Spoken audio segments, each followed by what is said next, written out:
तो relative motion का NEET 2025 से काफ़ी अच्छा क्वेश्चन है। क्वेश्चन को समझने से पहले ज़रा एक कंसेप्ट समझते हैं कि अगर मान लो मुझे वेलोसिटी ऑफ 2 निकालनी है विद रिस्पेक्ट टू 1, 2 की वेलोसिटी 1 के रिस्पेक्ट में अगर निकालनी है तो वो क्या होती है, v2 माइनस v1 होती है। ठीक है, ये हो गई हमारे पास रिलेटिव वेलोसिटी। अब इसमें खास बात क्या है कि ये v2 और v1 ये हमेशा कॉमन फ्रेम के अबाउट होते हैं, अबाउट कॉमन फ्रेम। ठीक है, लेकिन वो फ्रेम कौन सा लिया है इस चीज़ से कोई फ़र्क नहीं पड़ेगा। आप ये दोनों के दोनों ग्राउंड फ्रेम में ले सकते हो, दोनों के दोनों किसी कार के फ्रेम में ले सकते हो, दोनों के दोनों किसी भी ऑब्जर्वर के रेस्पेक्ट में लीजिए, उससे इनकी 2 और 1 की म्यूचुअल रिलेटिव वेलोसिटी इंडिपेंडेंट होती है। मतलब जैसे एग्जांपल के लिए मान लो एक कार जा रही है आगे v कार वेलोसिटी से ग्राउंड के रेस्पेक्ट में, ट्रक जा रहा है मान लो vt से, और एक बॉय जो है वो आगे जा रहा है मान लो vb से। तो अगर मैं कार की ट्रक के रेस्पेक्ट में अगर वेलोसिटी निकालूँ तो वो कितनी हो जाएगी, velocity of car with respect to truck, that is v car minus v truck.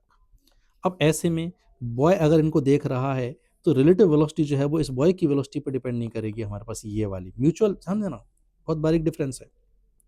अगर मैं कार की वेलोसिटी बॉय के रेस्पेक्ट में निकालूंगा डेफिनेटली बॉय की वेलोसिटी पर डिपेंड करेगी। ट्रक की वेलोसिटी बॉय के रेस्पेक्ट में निकालूंगा तो डेफिनेटली बॉय पर डिपेंड करेगी। लेकिन इन दोनों की, कार और ट्रक की, अगर म्यूचुअल रिलेटिव वेलोसिटी निकालूंगा तो उसका थर्ड ऑब्जर्वर से कोई लेना देना नहीं है। क्लियर है?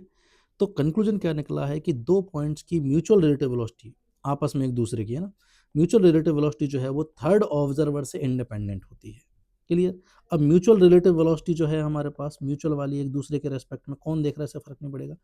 ठीक है, तो हमारे पास थर्ड ऑब्जर्वर पर डिपेंड नहीं करेगी, एक दूसरे की आपस में म्यूचुअल रिलेटिव वेलोसिटी, ये थर्ड ऑब्जर्वर पर डिपेंड नहीं कर रही है तो रिलेटिव एक्सेशन भी डिपेंड नहीं करेगा, तो उनके बीच का रिलेटिव सेपरेशन भी डिपेंड नहीं करेगा। तो कंक्लूजन ये निकला कि अगर हमारे पास दो पॉइंट्स के बीच का रिलेटिव सेपरेशन अगर मैं देख रहा हूँ, क्लियर, तो ये इन दोनों पे तो डिपेंड करेगा, लेकिन ये जो तीसरा जो ऑब्जर्वर है इससे इसका कोई लेना देना नहीं है। इनके बीच का सेपरेशन जो है वो डी रिलेटिव केवल 1 और 2 पे डिपेंड करने वाला है। क्लियर? अब इसी कंसेप्ट को काम में लेते हुए जरा सवाल पढ़ते हैं। Two cities X and Y are connected by a regular bus service with a bus leaving in either direction every 10 minutes.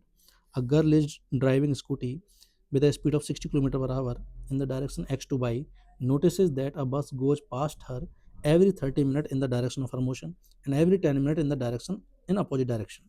Choose the correct option for the period T of the bus service and the speed assumed constant of the buses. सवाल समझना क्या है कि ये हमारे पास एक city है X और ये है Y।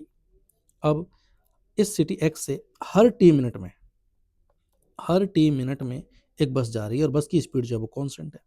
तो मान लो पहली बस यहाँ से चली और चलते चलते चलते जब वो यहाँ तक पहुंची तो टी मिनट के बाद में दूसरी बस यहाँ से चलेगी। तो पहली बस आगे जा रही है मान लो स्पीड वी बी से, तो ये भी कितने से जा रही है, वी बी से, और आ भी कितने से रही है, हमारे पास वी बी से रही है। क्लियर? तो जब पहली बस हमारे पास आगे वी बी से जा रही है तो इस दौरान दूसरी बस के आने से पहले वो डी डिस्टेंस चल चुकी होगी, तो ये हो जाएगा इनके बीच का रिलेटिव सेपरेशन। क्लियर? अभी मैंने कोई रिलेटिव नहीं लिया, सारी कहानी विद रेस्पेक्ट टू ग्राउंड चल रही है। क्लियर? तो ग्राउंड के रेस्पेक्ट में इनके बीच का रिलेटिव सेपरेशन अगर मैं देखूं, इनके बीच की डिस्टेंस कितनी हो जाएगी, तो डिस्टेंस हो जाएगी velocity speed of the bus into उनके बीच में लगा time, that is T minute by 60 minute. ठीक है, तो यहाँ से टी मैंने मिनट में ही रखा है और आवर में कन्वर्ट भी हो गया। क्लियर है? तो इनका इतना सेपरेशन होगा। अब कॉन्सेप्ट क्या है कि एक गर्ल जो है यहाँ पर वो आगे की तरफ जा रही है, V girl, that is 60 kilometre per hour. जब ये इनको देख रही है तो क्या नजर आ रहा है, उससे पहले जरा एक चीज और देखना, अगर ये दोनों बस एक दूसरे को अगर देखें, 1 और 2 अगर एक दूसरे को देखें तो इनकी रिलेटिव वेलोसिटी जीरो आएगी। चाहे सेम डायरेक्शन में इनको देखो, चाहे इन दोनों को देखो आपस में, तो इनकी रिलेटिव वेलोसिटी अगर जीरो है तो वी रिलेटिव क्या आ गया, जीरो। ए रिलेटिव है ही नहीं, वी रिलेटिव जीरो है, मतलब इनके बीच का रिलेटिव सेपरेशन कभी भी चेंज नहीं होने वाला। तो इनके बीच का रिलेटिव सेपरेशन हमेशा क्या रहेगा, डी रहेगा। डजेंट मैटर इसको गर्ल देख रही है या कोई थर्ड बॉय देख रहा है। तो कॉन्सेप्ट क्या है सवाल को करने का कि दो बसेस के बीच का रिलेटिव सेपरेशन, चाहे कोई और ऑब्जर्वर, थर्ड ऑब्जर्वर कोई भी हो, इनके बीच का रिलेटिव सेपरेशन डी ही रहेगा हमारे पास। क्लियर है? इन बोथ डायरेक्शन, इस डायरेक्शन में देखो चाहे इस डायरेक्शन में देखो, रिलेटिव सेपरेशन हमेशा डी रहेगा, थर्ड ऑब्जर्वर पर डिपेंड नहीं करेगा। अब अगर मैं गर्ल के रेस्पेक्ट में बात करूं तो girl with respect to girl अगर सवाल को सॉल्व करें तो अब गर्ल को तो स्टैटिक करा दो और इसकी वेलोसिटी बाकी बसेस को रिवर्स में दे दो, तो इसको मिल जाएगी रिवर्स में, तो ये हो जाएगा V B minus 120, V B minus 60, और इनके लिए हो जाएगा वी बी प्लस 60। ठीक है, तो जो अपोजिट वाले उनके लिए वी प्लस 60 हो गया, जो सेम डायरेक्शन उनके लिए वी माइनस 60 हो गया। जैसा कि मैंने कहा था, अब भी देखो इन दोनों 1 और 2 के लिए हमारे पास रिलेटिव स्पीड अब भी 0 है, तो रिलेटिव सेपरेशन अब भी डी ही होने वाला है, जिसको गर्ल के रेस्पेक्ट में क्या लिखेंगे अब अपन, डी की वैल्यू क्या लिखेंगे।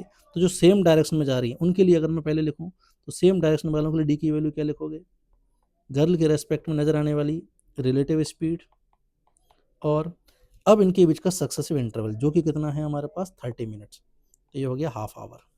अपोजिट डायरेक्शन के बीच का रिलेटिव सेपरेशन भी डी ही होगा, जो कि इसको क्या लगेगा, रिलेटिव स्पीड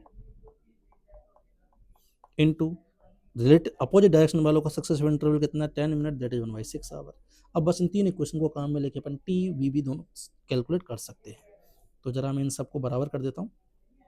डी की वैल्यू आ रही है हमारे पास वी बी इंटू टी/60, और यही आ रहा है हमारे पास वी बी -60 इंटू 1/2 आवर, यहाँ टी मिनट में रखा हुआ है ना, और ये आ रहा है वी बी प्लस 60 इंटू 1/6। तो इन क्वेश्चन को सॉल्व करके ज़रा निकालते हैं वैल्यू। पहले ज़रा इन दोनों को बराबर कर दो, 1 और 2 को, ठीक है। ये ऐसा करते हैं 1 2 3 में, पहले 2 और 3 को बराबर करते हैं ताकि वी बी आ जाए हमारे पास। 2 और 3 को बराबर कीजिए, तो आ जाएगा V B -60 into 1/2 equal to V B plus 60 into 1/6। तो ये आ गया 3VB minus 180 equal to V B plus 60, तो 2VB इक्वल टू 240। तो यहाँ से VB की वैल्यू आ गई 120 किलोमीटर पर आवर। तो बस जो है वो 120 किलोमीटर पर आवर की स्पीड से चल रही है। अब साथ में इनके बीच का इंटरवल भी बताना था कितना आ रहा था हमारे पास ग्राउंड के रेस्पेक्ट में, तो अब 1 और 2 को बराबर कर दो, तो आ जाएगा VB इंटू टी मिनट में लिया हुआ है by 60 equal to VB minus 60 कितना हो जाएगा, 120 माइनस 60 से 60 इंटू 1/2। तो ये वैल्यू कितनी हो गई हमारे पास, ये आ गया हमारे पास 15 मिनट। तो मैं ये कह सकता हूँ कि जो बसें हैं उनके बीच का सक्सेसिव इंटरवल ग्राउंड के रेस्पेक्ट में 15 मिनट नजर आएगा, और उनकी स्पीड जो है 120 किलोमीटर पर आवर है। तो करेक्ट आंसर क्या हो जाएगा हमारे पास, successive interval 15 minute and speed is 120, that is second option is the correct answer.